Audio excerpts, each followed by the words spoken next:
So I swear I'm not just going to be talking about prog music my entire channel, okay? There's a lot of other genres I enjoy, so I'm not just going to be relegating this to a prog channel. But I did want to talk about this particular subject because I've been listening to Symphony X for a long time, but I would say over the past few months I've been especially just kind of obsessed with their music, kind of going back through the entire discography and just, kind of reevaluating everything, I would say. However, we haven't had a Symphony X album in like 8 years now. It's crazy. Underworld was the last album they released, and that was all the way back in 2015. And even before then, like, the release dates were already getting a bit more, progressively more sporadic, let's say. But even if they were to release Underworld like tomorrow, it would still be the longest gap in studio records in their entire history. So, just for a little bit of speculation here, I wanted to kind of imagine what their next album is going to be like. Because even though Symphony X are mostly a progressive metal band, with, of course, elements of neoclassical metal, symphonic metal, power metal, all that stuff, I would say there has still been sort of like a arc, or like a trajectory of their sound. Their earlier stuff was more along the lines of like symphonic metal, neoclassical, whereas their later stuff is a lot heavier, a lot thrashier, there's more groove metal, just stuff like that. They kind of modernized their sound as they went along. And I would say the album that kind of started that whole trajectory was The Odyssey. Which you might be thinking like, okay, well how about that final song, The Odyssey, the 24-minute epic, because that song is very progressive, very symphonic. And I'm like, yeah, okay, sure, that's true. But then you look at their shorter songs on that album, like Wicked, Incantations of the Apprentice, stuff like that. Those songs are a lot more straightforward, they're a lot more direct. Still some weird time signatures here and there, still some progressive elements, but for the most part, they're much more straightforward, much heavier, much groovier, stuff like that.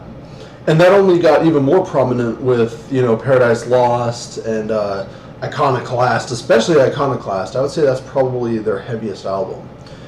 But that's how the trajectory has been going with Symphony X, and I'm curious, like, after 8 years, like, what are they going to do next? Like, what stylistically are they going to do? Because they are recording a new album, like, they've even confirmed that. But I'm just curious, like, what side of the band are they going to be exploring? Like, are they going to go back to the older albums, like Divine Wings of Tragedy or Twilight and Olympus, going more for that neoclassical sound again? Or are they going to keep exploring this heavier sound that they've been exploring with their, last few records? So, I don't know. It'll be interesting.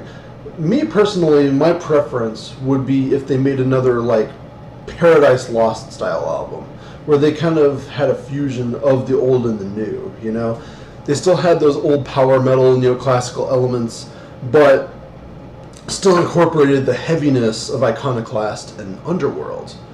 That would be my personal preference, but I don't know, 8 years is a long time, and I don't know what kind of direction they would be going in these days. Watching more recent live footage, Russell Allen still sounds as great as ever on the vocals. Michael Romeo can still shred. I mean, the band still sound great, to be honest with you. But, I don't know. I guess we'll see where this, new album takes them. There hasn't even been a theme yet. There hasn't even been, like, a concept yet. Because Underworld, the previous album, that had a lot of elements of, like Dante's Inferno and stuff like that. It wasn't like a proper concept album, but it did have a lot of elements of Dante's Inferno and other, old epics and stuff like that. In fact, what's kind of funny, and I just realized this, I think Paradise Lost might be the only official concept album they've ever released. That and maybe Iconoclast, because Iconoclast was all about the sci-fi elements and stuff like that. It was all about the future and how the dystopian future, essentially. So, I don't know. It would be interesting for Symphony X to make another concept album, another sort of concept to thread all the songs with, but who knows? I mean, it's all speculation at this point because we haven't even gotten the track list, we haven't even gotten a title yet, so I don't know. It would be very interesting if they went back to their old style, though, their older stuff where they really leaned into the prog side more. You know, that would be interesting. And I was kind of thinking about this. I was like, you know, this band actually had kind of a similar trajectory that Children of Bodom did. You know, starting out with all the neoclassical, like, you know, kind of shreddy stuff, and then going into a heavier, thrashier direction as the band went forward, you know. So, I don't know. Again, I think what the best case scenario would be to have, like, a combination of the heavy and the more pastoral proggy side, you know. Something that really just merges the two. Again, something like a Paradise Lost. So that's really all I had to say with this video. I don't know. It'll be interesting to see what they do with their direction, really.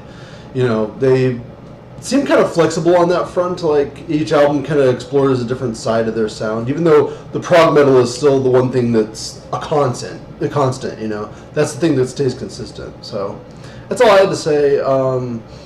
If you like what you heard, please hit like and consider subscribing. So that's all I got. Bye.